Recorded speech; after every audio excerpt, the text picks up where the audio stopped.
Waan na dhibe. Hayye. Waan na dhibe na gaafate. Hayye. Moobaayila mucaan aneesima ta'uu qalaanaa erge. Hayye. Hedduu naa ergee beektaa. Hayye. Moobaayila kudha afurii si erge. Kudha afur. Firii kudha afuree. Adeero Rabbi haraam na godha kunoo firii takkitti sana namni ta'e gurbaan darbamaan. dogoggortee jirte. Kudha afur jechuun maqa malee moobila kudha afurii miti. Maqaadha. Maqaadha maqaasaati habbuma tokkoon.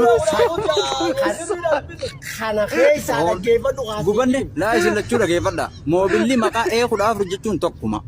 San irratti maqaa isaati malee kudha afur maqaa moobila kudha afur wal qabeessin ergu. Amma gaafa dhoobe. Akka du'a kan kun nama umriidhaan obboleessoo amata meeqaati aniin kun. Akkuma naatti amma footoo keessaa erganii bitanii footoon akkuma zaatkaa argeessa kan hogguu ergan maallaqa. Allah footoonis qophii taatee keessaa argamtu amma footoo yoo hanga feetee argite. Dhumte na duraa keessaa dhumte. Way ajaa'ibaa na qabate tuni. Maali footoo na duraa keessaa fixanii je footoo ijoollee xiyyaa hunda obboleessoo hogguu lamma erganna naan janiiti firii lachuutu naan jirtu amma keessaa hin dhabeete dhiiroo ni nassaasa kee xiqqoo. Lakki laa footoon keessa siyaaftee jirti hanga feetoo kana maa ergitees saniifuu. Moobillinis kudha afurii inni baanu maqaasaati tokkuma. Footoonis hin argamtee dhumtu keessan ni hafe.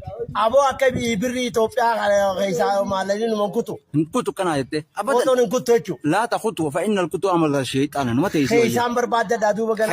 Amma taphee keessan